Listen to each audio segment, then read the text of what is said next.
Bonjour à tous et bienvenue à ce webinaire organisé par Converteo, dédié aujourd'hui à comment mener à bien un projet d'outillage pricing. Je vois qu'on a déjà pas mal de personnes de connectées. On a attendu 2-3 minutes pour s'assurer que tous les participants puissent se connecter. Ce que je vous propose, c'est que on commence directement et sans transition avec la présentation des deux personnes qui aujourd'hui vous chemineront, vous aideront à cheminer sur l'outillage pricing, savoir comment bien s'outiller. Je passe la parole à Louis-Marie pour commencer. Bonjour à tous, Louis-Marie Langlois, donc je suis senior manager au sein de la practice Pricing et Sales Excellence de Converteo. Mon travail au quotidien est de coordonner des outils d'implémentation, des projets d'implémentation d'outils pricing et notamment de m'assurer du bon alignement des sponsors, des équipes techniques, des équipes opérationnelles et métiers, puisque comme vous le savez probablement et comme on va le voir, les projets pricing sont souvent multifacettes et multidimensions. Merci Louis-Marie. Et pour ma part, Rémi Casanova, j'ai une quinzaine d'années d'expérience dans le pricing avec des points de vue assez différents. Un point de vue tout d'abord côté utilisateur, puisque je travaillais chez Air France KLM ou chez Michelin dans un environnement à la fois B2C, mais aussi B2B, en gérant le pricing pour Michelin sur de la distribution en Europe de pneumatiques et de services. J'ai aussi travaillé au sein d'un éditeur français de logiciels pricing qui sert les entreprises à la fois dans le monde du retail, dans le monde de la distribution spécialisée et dans le monde du B2B. Et aujourd'hui, je travaille et je m'efforce chez Converteo de faire grandir notre practice pricing et sales excellence. C'est donc un sujet aujourd'hui qu'on souhaite traiter, qu'on souhaite mettre en avant. Et pour vous partager peut-être la jeunesse de ce projet, c'est que j'ai pu être de l'autre côté de la barrière en me disant, bon, bah, je pense qu'il faut que je m'outille, puisque aujourd'hui, les outils auxquels j'ai accès ne sont pas suffisants, notamment Excel, ça peut être d'autres outils aujourd'hui. Et j'ai mis du temps à trouver les bonnes informations, j'ai mis du temps à pouvoir parler aux bonnes personnes pour pouvoir monter un projet satisfaisant en termes d'outillage pricing et même savoir est-ce que j'ai besoin d'un outil, de quel type d'outil j'ai besoin et bon, quelles sont les différentes checkbox qu'il faut que je remplisse pour finalement me dire je vais dans la bonne direction et ce sont les bonnes décisions que je prends. C'est pour ça qu'aujourd'hui, on a souhaité organiser cet événement autour d'un livre blanc sur le même thème, l'outillage pricing, comment mener à bien un projet d'outillage pricing, de la genèse de cet outillage, comment j'identifie les signaux qui me disent bah, il faut que j'aille chercher un outil, jusqu'au déploiement, voire jusqu'au run, c'est-à-dire bon, on va s'assurer que les utilisateurs ont une bonne adoption. C'est pour ça qu'aujourd'hui, avec Louis-Marie, on a souhaité de traiter 3 points différents qui sont développés beaucoup plus avant dans le livre blanc dont on vous mettra le lien de téléchargement à la fin de cette présentation et qui est évidemment plus fourni et rentre plus dans le détail. Un premier élément qui est quelle roadmap pour un projet d'outillage pricing. Ce sont les grandes structures et les grandes étapes que nous, chez Converteo, nous pensons indispensables pour pouvoir mener à bien un sujet de pricing. Évidemment, à chacun de s'approprier ces différents éléments et de les adapter à ses propres contraintes et ses propres objectifs. Mettre en avant les pièges à éviter. Nous cumulons avec Louis-Marie plus de 20 ans d'expérience dans ce genre de projet-ci. On souhaite aujourd'hui mettre en avant quel type de sujet il faut éviter et quels pièges il faut éviter en vous donnant certaines clés pour aller naviguer dans ces eaux troubles. Et enfin, une séance de questions-réponses sur une totalité de l'événement qui durera au maximum 45 minutes. Tout d'abord, quelle roadmap pour un projet d'outillage pricing? On a souhaité vous mettre en avant 5 grandes étapes qui sont encore une fois plus détaillées dans le livre blanc. La première, bien identifier les signaux d'un manque d'outillage. Une fois que ces signaux sont bien identifiés, apprendre à bien définir les besoins pour pouvoir choisir la bonne option. La bonne option étant tout d'abord make or buy. Est-ce que je le fais moi-même ou est-ce que je vais choisir quelque chose sur étagère, un outil SaaS de l'industrie, par exemple. Vous aurez dans le livre blanc tout un panorama décrivant quels sont les différents acteurs et quel type de cas d'usage ils servent. Une fois que vous avez fait ce choix-ci, Louis-Marie pourra vous expliquer comment bien structurer et organiser son équipe projet. Encore une fois, ici, nous vous donnons des clés à chacun de bien adapter et individualiser ces clés pour son propre projet, mesurer le ROI et enfin opérer un outil au jour le jour. Je vous propose de commencer par les signaux d'alerte. Bon, ici, identifier les signaux d'alerte d'un manque d'outillage. Bon, ce sont tout d'abord des signaux d'alerte assez généraux, des signaux d'alerte qui concernent la compétitivité. J'ai un manque de compétitivité. Alors, en regardant mon indice de compétitivité, il n'est pas bon. Ou alors, si j'ai un point de vue plus marketing, mon indice de perception des prix, ma communication sur le marché en termes de prix, en tout cas les retours que m'en font mon marché ne sont pas bonnes. Je peux avoir des pertes de marge. Ma marge en baisse depuis quelques années parce que, par exemple, mes fournisseurs changent plus fréquemment leurs prix et j'ai du mal à passer ces augmentations tarifaires auprès de mon marché. Ça peut être une baisse de chiffre d'affaires. Si on creuse un petit peu plus loin, ce qu'on a pu voir ces dernières années, remonter comme sujet un peu plus précis concernant le pricing et spécifiquement qui peuvent mener à un besoin d'outillage, c'est un manque de réactivité avec une fréquence de changement de prix qui n'est pas au niveau. Ça peut être une perte de part de marché ou alors une insuffisance de données. Je n'ai pas les données marché à disposition, notamment celles de mes prix concurrents. À cela peuvent s'ajouter des facteurs aggravants. J'ai un nombre très important de produits. On peut penser dans le retail typiquement aux entreprises de la distribution alimentaire qui peuvent atteindre le million de SKU, mais évidemment bien avant ce chiffre-ci, on peut avoir des problèmes assez aggravants de scalabilité, de passage à l'échelle. Le nombre de canaux de distribution, quand j'ai un seul canal qui est mon canal physique avec un prix national, comme le peuvent faire certaines grandes enseignes, ça peut être sous contrôle avec un outillage classique, mais quand je vais commencer à vouloir faire un prix différencié par zone d'achalandise, différent par marketplace, différent par pays, différent entre mon site web, le drive et autre chose, voire même en B2B avec des canaux très différenciés, ça commence à devenir assez problématique.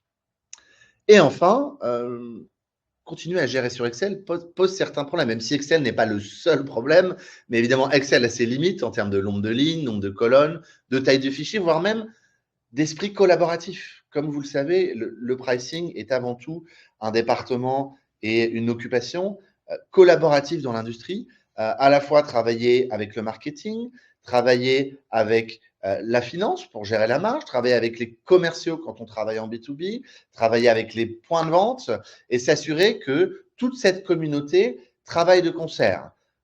Travailler sur des outils qui ne sont pas collaboratifs ou peu collaboratifs peut très vite poser problème. N'hésitez pas à poser vos questions sur le chat en direct. On se réservera le droit avec Louis-Marie d'y répondre en fin de session. Une fois que les signaux d'un manque d'outillage ont bien été identifiés, il est nécessaire de définir les besoins. Je sais qu'aujourd'hui, j'ai un problème d'outillage. Mettre à jour mes prix me prend beaucoup de temps. Je ne le fais pas assez sur le marché. Je perds des parts de marché. Je vois bien que mes concurrents agissent plus vite, de manière plus agile. Il faut que je réagisse. Certes. Pour ça, il faut bien que je détermine mes besoins spécifiques pour choisir la meilleure des options. On vous a mis en avant ici une cartographie standard de besoins. Ça ne veut pas dire que tous les besoins de tous les projets d'outillage sont ici présents. Ça représente les 10, 15 dernières années d'expérience de Louis-Marie et moi-même dans le cadre de projets d'outillage pricing. Quels sont ceux qui reviennent souvent? Le manque de compétitivité appelle souvent typiquement une bonne capacité à indexer ses prix à la concurrence, un bon chiffrage du manque de compétitivité. Dire que je n'ai pas de compétitivité, ça vient d'où? J'ai besoin d'aller travailler un competitive price index, par exemple. J'ai besoin d'identifier sur quel type de produit, quel type de catégorie, de pondérer ma compétitivité, mon indice de compétitivité en fonction de certains éléments. J'ai besoin, typiquement, pourquoi pas, si jamais j'ai des pertes de marge, d'aller travailler l'optimisation des prix avec du cost plus. Je peux avoir un manque de données. Pour ça, si j'ai un manque de données, il faut que je puisse connecter des données de qualité avec des outils qui sont sur des outils de collecte rapide, avec une fréquence qui est adaptée à ma fréquence. Certaines industries, une fois par mois, vont suffire. D'autres industries vont avoir besoin d'un relevé de prix une fois par semaine, voire plus d'une fois par semaine. J'ai eu l'occasion de travailler dans tout type d'industrie. Le transport aérien, typiquement, a besoin et fait un relevé prix pour les majors de 2 à 3 fois par jour. La distribution spécialisée va plutôt aller sur une fois par semaine, et encore, ça dépend de quel type de distribution spécialisée. Les pure players vont sans doute avoir une intensité un peu plus importante. Il faut savoir s'adapter de ce côté-ci pour pouvoir aller être plus réactif en automatisant la décision sur les prix et en mettant en place un processus de décision agile. Il faut aussi travailler, si vous avez une gestion des prix omnicanal, savoir travailler les prix différenciés par canaux, si c'est nécessaire, différenciés pour chaque canal, tout en assurant une certaine cohérence d'un canal à l'autre.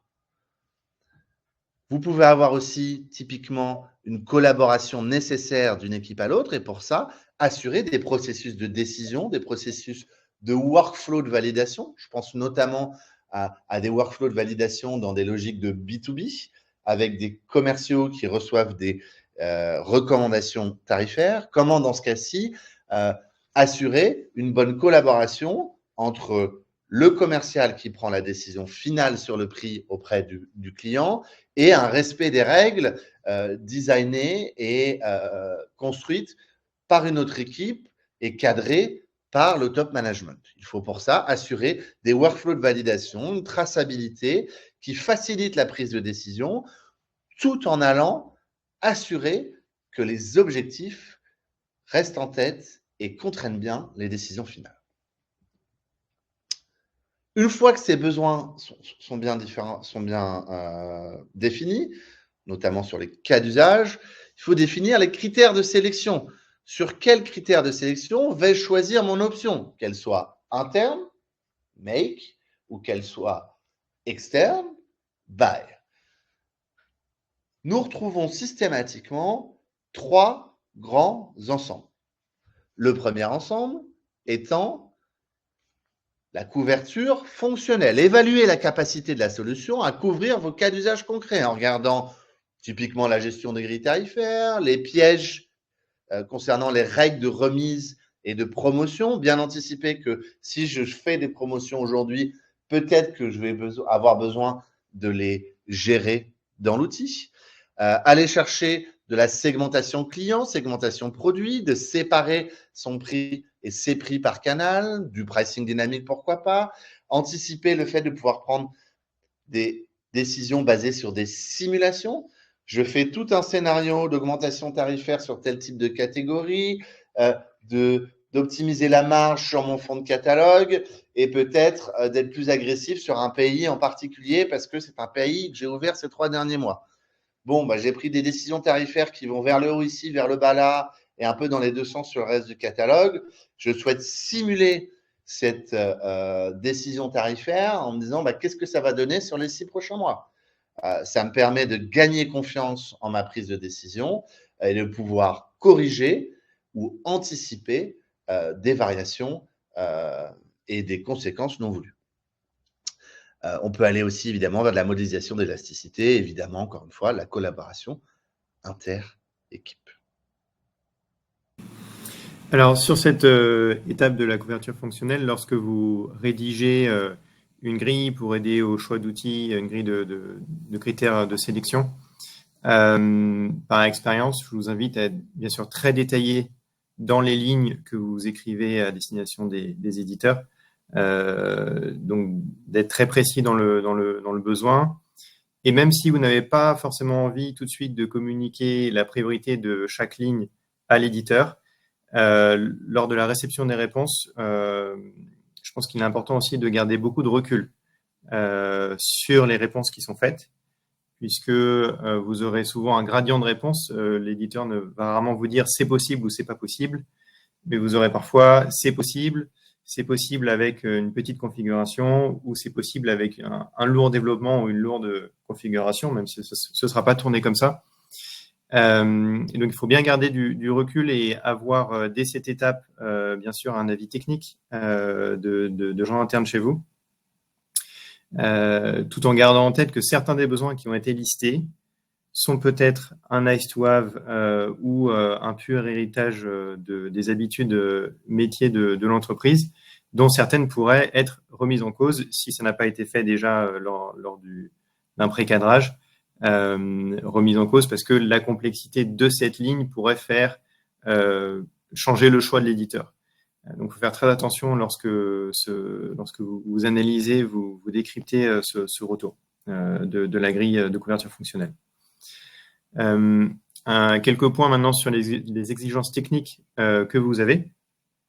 Donc, bien sûr, votre premier souci est d'être certain que cette solution trouvera sa place dans votre environnement technique, votre environnement aussi de maturité et de compétences technologiques.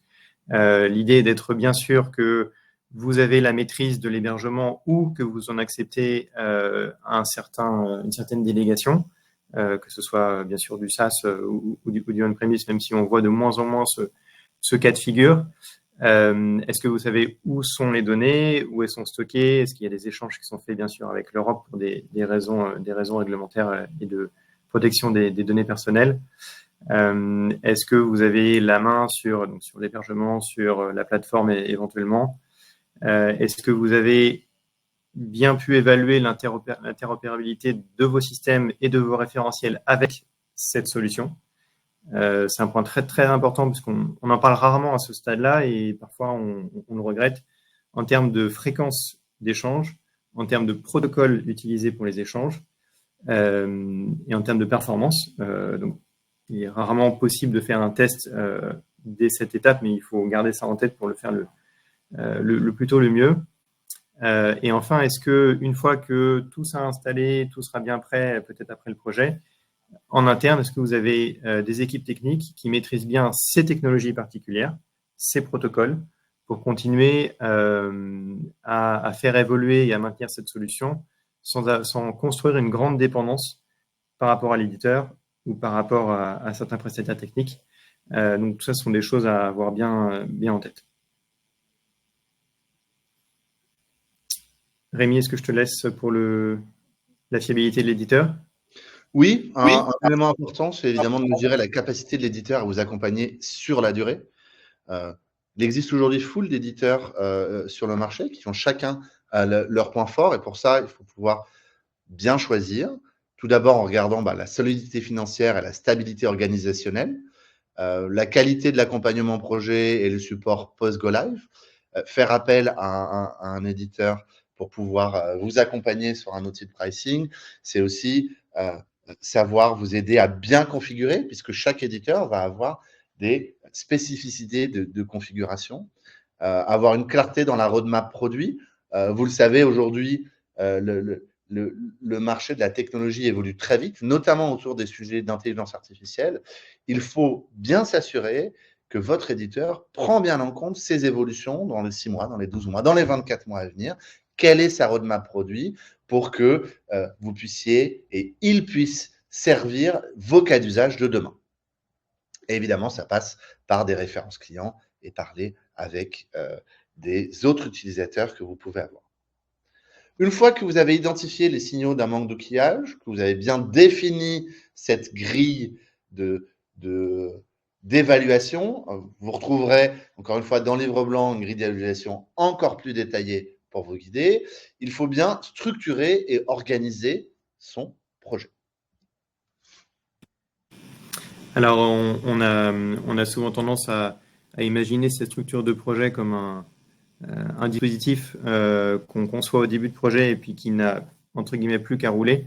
Un un petit point d'attention sur ça. Vous avez probablement l'expérience de projets qui demandent des ajustements conséquents en cours de route. Donc, cette slide est une slide d'illustration. Vous pouvez imaginer la partie gauche, qui est une partie chronologique d'abord de cadrage, de conception fonctionnelle et technique, des débuts d'intégration, du paramétrage, ensuite de la recette et du go live, comme un fil d'Ariane indicateur. En réalité, très souvent, on se retrouve avec ce fil d'Ariane qui est dupliqué, parallélisé, parce qu'il y a plusieurs streams de travail, il y a plusieurs chantiers en cours. Bien sûr, on a des dépendances avec d'autres projets. Au hasard, migration de RP pour un projet pricing qui est un grand classique. Et de plus en plus, la bonne pratique est à l'agile. Donc, on peut imaginer que ce fil d'Ariane en fait boucle sur lui-même. Donc, le cadrage et l'alignement stratégique doit être fait le plus tôt possible. Bien sûr, c'est une nécessité. Mais même ces choix stratégiques doivent être ou de fait seront questionnés pendant le projet. C'est l'objet des 3 instances que vous avez sur la partie de droite. Lors de ces boucles, donc si on parle de vocabulaire agile, lors de ces sprints de conception, de construction de l'outil, on a bien sûr des instances qui sont les plus resserrées possibles, notamment quotidiennes. Encore une fois, c'est une proposition, à chaque projet est différent, mais le brief quotidien ou le daily scrum, comme le décrit le manifeste agile, pour nous est un vrai atout de communication. L'idée de communiquer rapidement, le plus complètement possible pour le chef de projet. Et si ce chef de projet est inclus dans chaque discussion, ça peut être que 15 ou 30 minutes par jour, avec le product owner, donc la voix du besoin métier d'une part et l'équipe IT d'autre part, ça permet un échange beaucoup plus fécond et beaucoup plus fréquent en comité projet. C'est le deuxième point, le comité projet qui souvent est hebdomadaire ou bimensuel, auquel on ajoute à l'équipe du daily le responsable pricing qui s'assure, lui ou elle, qui souvent n'a pas le temps d'être là quotidiennement auprès de l'équipe projet, qui s'assure que les choses vont dans la bonne direction, que son besoin fonctionnel, son besoin métier est bien répondu dans les solutions qui sont mises en place. Et ensemble, ils peuvent porter, donc en troisième point, au comité de pilotage, donc le chef de projet et le responsable du pricing ou le champion pricing, comme on dit parfois, peuvent faire remonter aux sponsors la progression du projet, mais surtout des éventuels arbitrages. Il n'y a pas de projet pricing simple. En tout cas, on en a, je ne sais pas Rémi, mais je pense que tu n'en as jamais vu non plus. Il y a toujours besoin d'arbitrage. On est souvent à se demander, est-ce qu'on va aller vite au lieu d'aller à fond sur tel sujet? Est-ce qu'on va attaquer d'abord tel type de pricing sur un segment particulier, ou alors essayer d'être vite généraliste pour avoir vite une petite valeur délivrée pour certaines populations de commerciaux ou de pricers? Et donc, tous ces arbitrages, même s'ils ont été parfois faits au début du projet, doivent être souvent re-questionnés. Donc, c'est l'objet du comité de pilotage, à l'issue duquel, idéalement, le sponsor est capable de poser une décision ou du moins de mettre en place une deadline à laquelle ces décisions doivent être prises. Donc, je m'appesantis pas sur la ligne chronologique sur la gauche. Je pense que vous avez en tête toutes ces étapes-là. En revanche, encore une fois, voilà, notre parti pris en général sur les projets est bien de faire de l'agile et donc d'avoir cette boucle qui tourne sur elle-même pour délivrer au plus vite un petit peu de valeur. Alors pourquoi l'agile, hein? C'est pas pour des raisons purement dogmatiques. Ce qui nous semble le plus utile à nous, Converteo, lorsqu'on fait de l'agile, c'est d'éviter l'effet tunnel.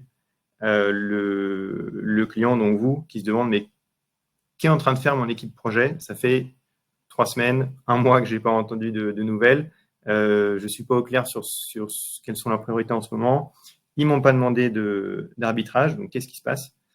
Et donc de risquer une perte d'intérêt du sponsor, une perte d'intérêt des métiers, qui là est très grave à récupérer ensuite, puisque lorsqu'on délivre une partie du périmètre, on a besoin de l'aide du sponsor, enfin pardon, du responsable pricing pour tester, pour être sûr que le projet est bien aligné avec les besoins. Si cette personne s'est désintéressée, elle a forcément plein de choses opérationnelles à faire et on a du mal à récupérer son attention et sa motivation. Donc voilà, donc ce risque de désalignement, la méthodologie agile est un des moyens que nous on met en place pour avoir une communication vraiment répétée, vraiment fréquente, pour assurer cet alignement. Une fois cet aspect organisationnel bien mis en place, et encore une fois, c'est un effort continu, je le redis. L'idée, lorsque cette solution a été mise en place, est de prendre un peu de recul. Regardez, est-ce que ça a fonctionné? Encore une fois, quel est le KPI pour le fonctionnement? Est-ce que c'est du gain de temps? Est-ce que c'est en bottom line un nombre une quantité d'euros ou de dollars qui est managée par la solution? Donc tout ça, c'est un recul qui doit être pris le plus tôt possible après le delivery de la solution. Et c'est pour ça qu'il est très important, très tôt, de définir quels sont les KPI que vous souhaitez suivre. Parfois, ça va être un indice de compétition, parfois la marge, ou encore d'autres fois le chiffre d'affaires, voire même le lancement d'un nouveau produit ou la croissance du chiffre d'affaires. Dès le début du projet, bien définir qu'allez-vous suivre en termes de KPI et quel niveau voulez-vous atteindre en définissant le point de départ et le point d'arrivée. Ça va vous permettre d'abord de sortir évidemment l'évident, les gains financiers, le chiffre d'affaires, la marge, ce genre de choses. Vous allez aussi devoir vous intéresser, et indispensable de s'intéresser, aux gains opérationnels. J'automatise certaines tâches à faible valeur ajoutée, je libère du temps à mes équipes qui peuvent faire plus de tâches, qui peuvent faire des tâches à plus forte valeur ajoutée. Cela me fait gagner au final du temps et de l'efficacité auprès de mes équipes. La réduction du time to market, on parlait tout à l'heure de la fréquence des changements de prix, notamment suite à des augmentations tarifaires subies par vos fournisseurs. Pouvoir changer les prix seulement 2 fois par an et du jour au lendemain passer à 1 fois par mois, voire 1 fois par semaine, fait un sacré changement. Je peux vous dire, je l'ai vécu notamment dans la distribution spécialisée automobile, où on est passé sur changement 2 fois par an, 1 à 2 fois par an, à plutôt un changement 1 fois par mois. Des changements de gains organisationnels, je peux tracer la décision, peut être très important, notamment avec des équipes commerciales qui prennent des décisions de prix tous les jours, mais qui ont aussi un fort taux de rotation. Un fort taux de rotation, c'est important de conserver l'information, de pouvoir savoir, OK, sur ce client-ci, on lui a donné une remise à X% parce que il s'est engagé non contractuellement, un gentleman agreement, à faire un volume de temps. Le commercial est parti depuis, un nouveau commercial va renégocier le nouveau tarif annuel. Avoir accès à cette information est un gain très significatif pour la prise de décision finale au niveau tarifaire pour les 12 mois, voire 24 mois qui viennent. Face à ça, il faut mettre en place, évidemment, les coûts. Les coûts directs de licence, d'intégration ou de prestation de conseil, d'accompagnement peuvent être réalisés par différentes entreprises. Sachez évidemment que Converteo sait et accompagne beaucoup de partenaires, non seulement sur l'intégration technique, mais aussi sur les prestations de conseil. Les coûts humains et organisationnels, la mobilisation d'équipes internes pendant un certain temps, les coûts de formation, et puis les coûts d'opportunité. Évidemment, motiver les équipes à travailler sur ce type de projet, ça veut dire qu'ils ne travaillent pas sur d'autres projets. Ça veut dire qu'on met en pause peut-être d'autres projets. Il faut intégrer ça dans le calcul global du ROI, Return on Investment. Enfin, Une fois cette mesure du ROI analysée, j'insiste bien, une mesure du ROI commence par fixer quels indicateurs vous voulez suivre dès le début projet, voire au moment avant même le kick-off, et à quel niveau vous souhaitez atteindre. Une fois que vous avez mis en place ce ROI, ce bon suivi, nous souhaitons mettre en avant quelques conseils pour savoir opérer un outil de pricing au jour le jour. Ça passe par 3 grands ensembles.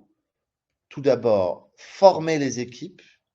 J'ai pu participer ou voir en tout cas nombre de projets pricing qui ont eu du mal à émerger, qui ont eu du mal à avoir un taux d'adoption satisfaisant dû au fait de formation insuffisante ou insatisfaisante des utilisateurs. Accompagné évidemment de conduite de changement. Plus vous allez avoir d'utilisateurs, plus vous allez devoir les accompagner dans ces changements. C'est une des spécificités du pricing, contrairement au marketing, à la finance, c'est que c'est un sujet qui n'est pas une spécialité enseignée communément dans les écoles en France ou ailleurs. Donc la plupart des utilisateurs d'outils ne sont pas des spécialistes du pricing. Ils font notamment du pricing. Ça va être un catégorie manager dans du retail, ça va être un commercial dans du B2B qui font notamment du pricing, et donc il faut savoir les guider pour prendre des décisions rapides, contextualisées, efficaces et qui mènent aux objectifs fixés par l'entreprise. Il faut enfin savoir adapter les outils en fonction des besoins en termes de pricing évoluent dans le temps en fonction de l'évolution de l'entreprise. On a vu notamment ces dernières années les barrières et la porosité s'effacer entre les différentes activités d'une entreprise, B2B d'un côté, B2C de l'autre. On a vu les entreprises B2B s'intéresser au B2C, les entreprises B2C s'intéresser au B2C.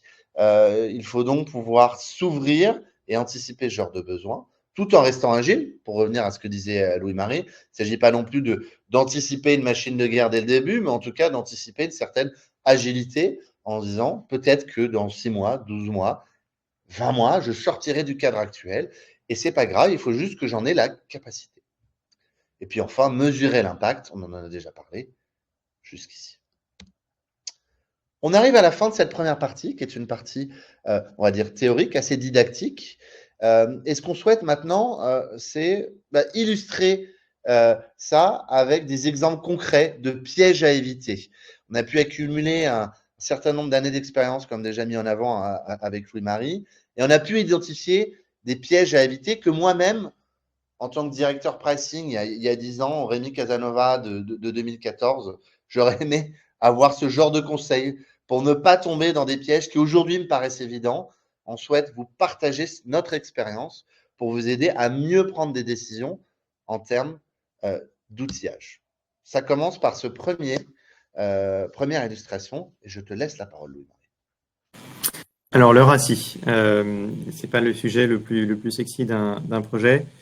En général, le RACI est à peu près entendu au moment de la signature, un petit peu avant idéalement, et puis parfois un petit peu après et avant le début du projet. Mais tout à l'excitation et l'enthousiasme de débuter un projet avec des partenaires, avec un client, etc. Parfois, ce RACI est un petit peu liminaire. Donc, on se dit qu'en gros, tout le monde sait ce qu'il doit faire. En interne, on a communiqué, on pense avoir communiqué et fait comprendre à toutes les parties prenantes l'engagement interne qu'on demandait d'eux, en plus, bien sûr, de l'engagement des prestataires externes et du partenaire éventuel, partenaire éditeur. Et en réalité, souvent, plus ou moins rapidement, on se rend compte d'endroits où ça coince. Donc, les constats fréquents, c'est que les sponsors qui avaient lancé le projet parfois sont sur ce projet, cette dynamique depuis des mois et des mois, donc peuvent s'essouffler ou bien sûr ont des sujets opérationnels ou des urgences plus importantes à gérer. Et si on n'a pas bien déterminé avec eux le temps qu'ils étaient prêts et qu'ils pouvaient investir sur le projet, on se retrouve, comme vous vous souvenez, notamment au comité de pilotage, à des arbitrages qui sont bloqués reporté et à du sponsorship, de la motivation d'équipe, etc. en interne, qui n'est pas toujours faite. Si maintenant le product owner, donc la voix du client, a une expertise qui n'est pas forcément bien calibrée, le product owner est souvent un mouton à 5 pattes. On lui demande de pouvoir comprendre le besoin exprimé par le métier, comprendre à peu près l'outil dans lequel les besoins vont être portés et d'être capable de faire le lien entre ces deux visions quand il s'agit d'une solution qui a besoin de développement et pas uniquement de paramétrage. Ce ou cette product owner doit en plus être capable d'en parler à des développeurs ou du moins de comprendre les problèmes très opérationnels qui peuvent se poser. Et donc, si l'expertise de ce ou cette product owner est mal calibrée, on a un besoin métier qui est mal représenté ou des incompréhensions au sein du projet. Si maintenant les métiers, donc le responsable pricing par exemple, on dit pricing dans certaines entreprises, on parle de distribution ou de responsable de développement des canaux de distribution par exemple. Si ces métiers sont peu mobilisés, on arrive à une déconnexion entre ce qui est effectivement construit et ce qui est effectivement utile au jour le jour pour ces métiers. Donc, encore une fois, je reviens sur l'organisation dont on parlait un peu plus tôt. C'est important de garder une prise sur cette organisation. On ne lance pas un projet avec une première version de RACI et une première version de l'organisation sans garder du recul et garder du challenge en interne très fréquemment de cette organisation. On risque autrement de perdre la vision de là où ça va, de ce qui est construit et de se retrouver avec quelque chose de très lâche avec des rôles peu définis et plein de problèmes du coup lors du déroulement du projet. Pourquoi est-ce que du coup il faut ce RACI? C'est encore plus vrai pour les projets de pricing, comme le disait Rémi tout à l'heure. Non seulement les profils qui sont sollicités sont pas forcément des profils monolithiques avec une formation unique et des responsabilités toujours très claires. Souvent, les équipes pricing sont aussi à la frontière de plusieurs métiers ou du moins en communication, en collaboration très forte avec d'autres métiers, le marketing, les ventes, la finance. Et donc, on a, à cause de cette pluralité, besoin de vraiment beaucoup de précision dans la définition de qui fait quoi, de qui est responsable d'émettre les besoins fonctionnels, de les récupérer, de les formaliser, parfois de les faire aligner, puisqu'on parle rarement à un seul client dans une conception d'outil pricing. Et si bien sûr les ventes, la finance, le marketing ne sont pas d'accord entre eux, si on a oublié de vérifier avec l'IT que tel référentiel de données qu'utilisait la finance était bien utilisé aussi par le reste de l'entreprise, très concrètement, on peut vite avoir des débordements de périmètre ou des problèmes. Les décisions impliquent des compromis. Choisir, c'est renoncer. On fait beaucoup de choix dans un projet en général, dans un projet IT en particulier et dans un projet pricing encore plus. En tout cas, c'est mon expérience. On doit mettre en balance l'exhaustivité contre la simplicité, la stratégie contre l'opérationnel, bien sûr tout un tas d'autres dépendances sur d'autres projets informatiques comme la migration d'un ERP au hasard et des projets métiers et surtout les calendriers opérationnels métiers. Il est très dur d'aller embêter un responsable pricing quand il est en train de préparer ses conditions commerciales de l'année prochaine, par exemple en fin d'année. Ce sont des équipes qui ont souvent peu de disponibilité à ce moment-là, donc il faut faire bien attention à ce qu'on priorise et à quel moment. L'approche agile, encore une fois, c'est notre recommandation.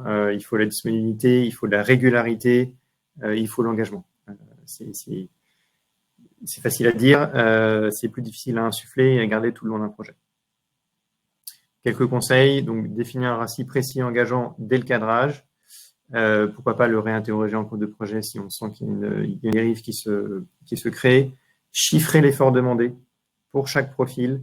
Le product owner, par exemple, ou la product owner, bien sûr, est éminemment important ou importante dans le dispositif.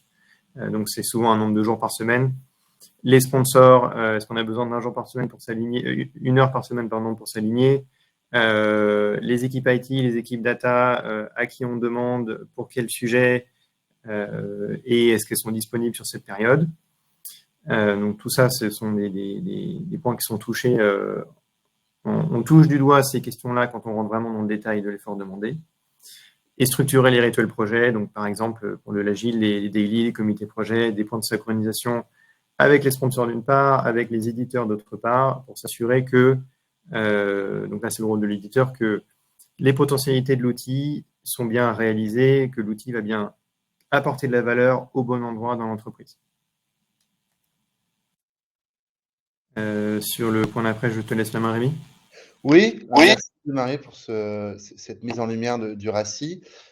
Moi, l'exemple que je voulais me mettre en avant, c'est un exemple que j'ai vécu, donc un exemple réel, concernant et que j'ai pu retrouver dans beaucoup des entreprises qui souhaitent faire leur transition d'un outil et d'un pricing géré avec des spreadsheets vers un outil. Le premier réflexe, c'est souvent un réflexe un peu défensif en disant, bon, mon Excel est plutôt bien fait, mais j'arrive aux limites de la scalabilité d'Excel avec que ce soit un volume de données, en termes de collaboration, en termes de validation, en termes de gestion purement tarifaire. Et du coup, bah, je vais chercher, on va dire, et lancer un outil d'outillage pricing, en allant chercher, pourquoi pas, un éditeur. Mais la première chose que je vais souhaiter faire, c'est dire, bah, je vais lister tout ce que je sais faire, toutes les étapes que je fais aujourd'hui en Excel, et puis bah, demander de faire la même chose, mais dans un outil. Bah, c'est quelque chose qu'il faut savoir remettre en question. Parce que la manière de fonctionner Excel, plupart du temps, ce qu'on voit, faire les prix, bah, j'extrais des bases de données, mes coûts, mes prix concurrents, mon historique, des données de marché.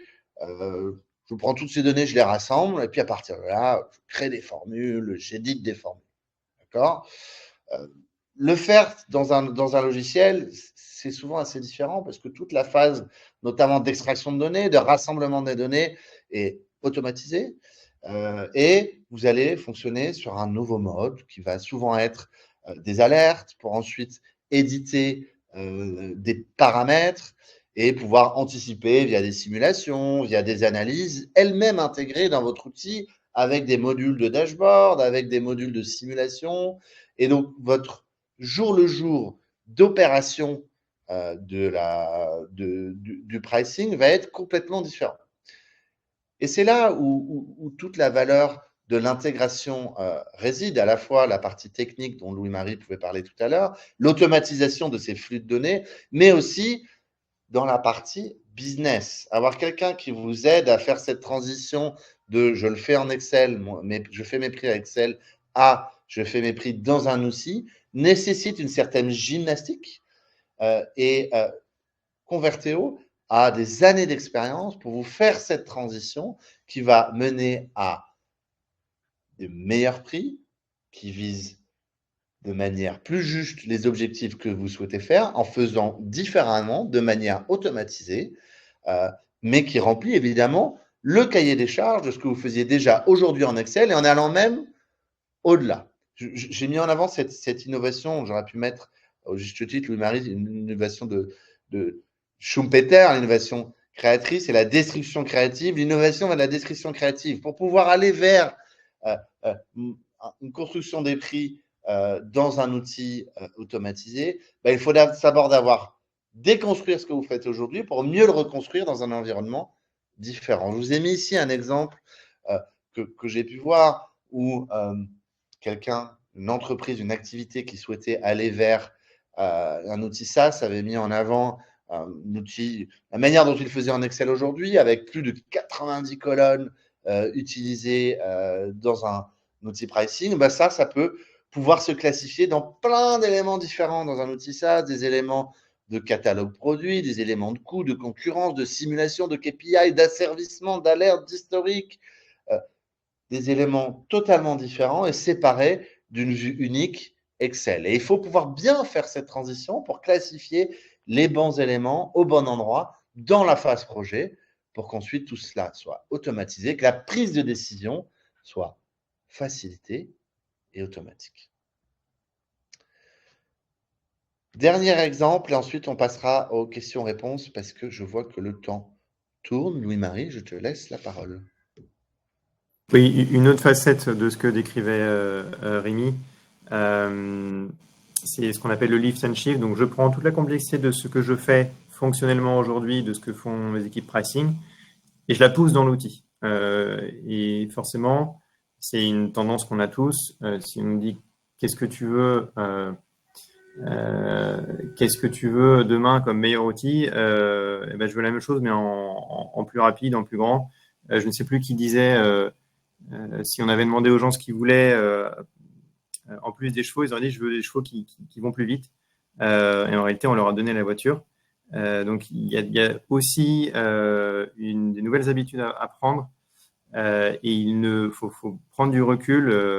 On en revient à la grille d'évaluation dont on parlait en début du webinaire. La régression fonctionnelle ne doit pas être un épouvantail.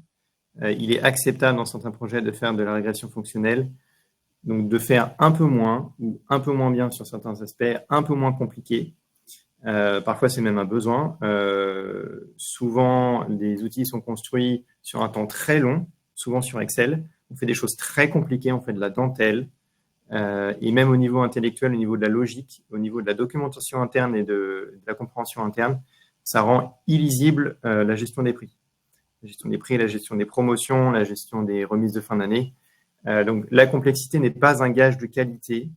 Et encore une fois, le management par la régression fonctionnelle sur un projet de pricing peut avoir du sens. C'est-à-dire, écoutez, chère équipe pricing, dans certains cas, donc ça c'est le rôle du sponsor notamment, ou du responsable pricing, cette dentelle-là, cette complexité-ci, on va au moins dans un premier temps la simplifier par tel ou tel moyen.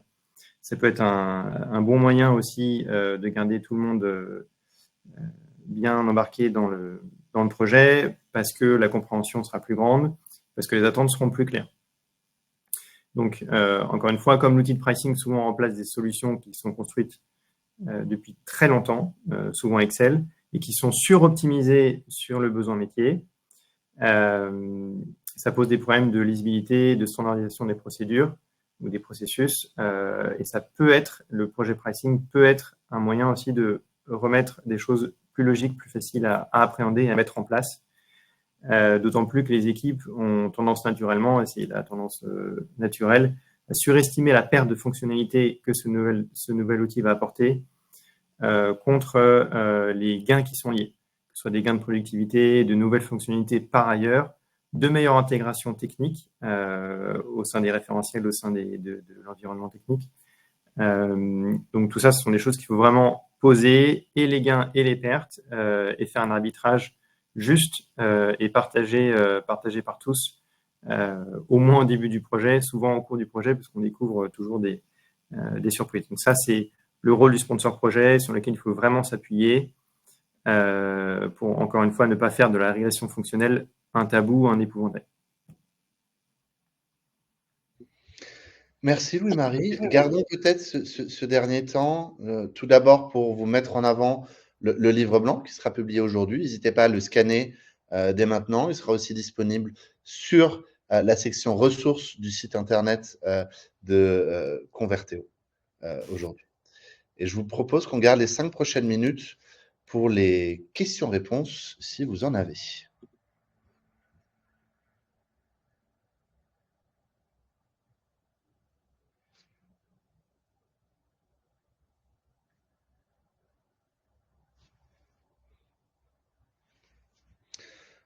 Alors, je vois que notre service marketing est en train de nous faire suivre les premières questions.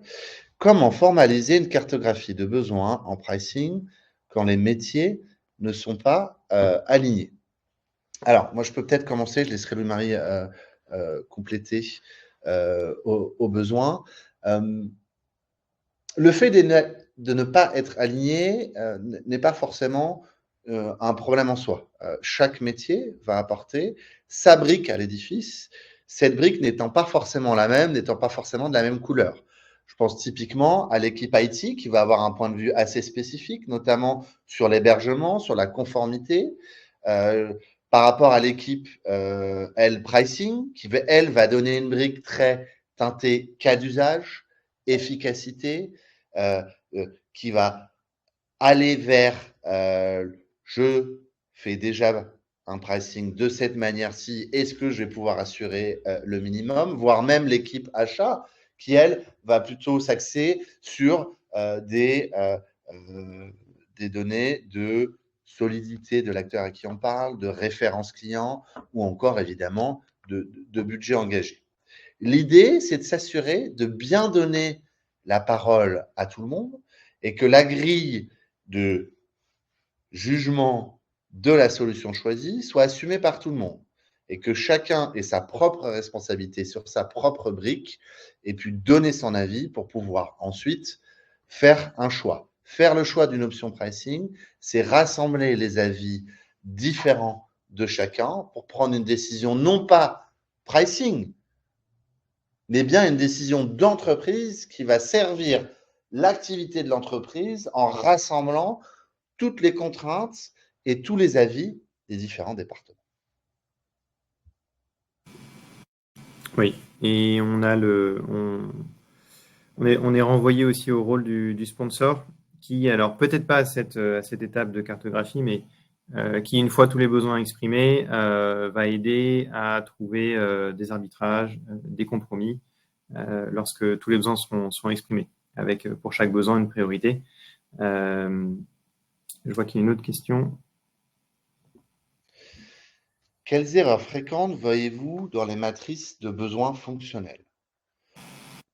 De ce côté-ci, je pense que ça rejoint les deux exemples qu'on a pu mettre sur des points de vue différents avec Louis-Marie. Moi, le point de vue que j'ai pu voir sur un cas réel qui était, je vais vous décrire les 100 étapes de la manière dont je fais les prix aujourd'hui dans Excel et je veux revoir exactement ces 100 étapes-ci demain et faites-moi un POC et une démo qui va dans cet ordre-ci. Bon, ça, c'est une première erreur. Un besoin fonctionnel devrait plutôt s'appuyer sur des cas d'usage, à quoi cela sert, plutôt que sur des étapes très détaillées de comment je fais aujourd'hui. On va dire, moi, c'est la première erreur que je vois souvent. La deuxième, c'est peut-être parfois d'être très influencé par des mots-clés du moment sans vraiment comprendre quels sont les objectifs. Je pense à deux choses en particulier. La première étant l'intelligence artificielle. Je souhaite de l'intelligence artificielle. L'intelligence artificielle est un outil au service de cas d'usage. Il faut partir de cas d'usage, réfléchir en quoi l'intelligence artificielle peut m'aider à atteindre ces objectifs-ci, plutôt que demander d'avoir de l'intelligence artificielle sans savoir dans quel but. Et le dernier, c'est mon dernier conseil est de faire attention à des concepts qui correspondent à des degrés de maturité assez avancés en termes de pricing, du type élasticité, qui sont des sujets très importants, mais qui correspondent aussi à un degré de maturité assez élevé en termes de maîtrise de tarification et de maîtrise de construction tarifaire. Voilà. Je pense qu'on arrive au bout, sauf si Louis-Marie, tu as des choses à compléter? Non, encore une fois, le niveau de détail est important. Ceux qui conçoivent bien s'expriment clairement et lorsque les besoins sont exprimés clairement, ça facilite l'alignement interne, la recherche d'un éditeur, la construction ensuite du projet. Donc la précision est d'une grande importance dans la matrice de besoins. Merci à tous d'avoir assisté à ce webinaire du jour. Je vous rappelle que Converteo organise un événement Roadmap AI à partir le 1er juillet pour avoir des cas concrets d'utilisation de l'intelligence artificielle au service de différentes activités couvertes par Converteo, la data, le marketing, des sujets comme le MMM et évidemment des sujets comme on vous l'a poussé aujourd'hui, concernant le pricing. N'hésitez pas à scanner le QR code que vous avez ici pour pouvoir demander votre place. Ça se passe, encore une fois, à la Philharmonie le 1er juillet prochain. Merci à tous pour votre participation.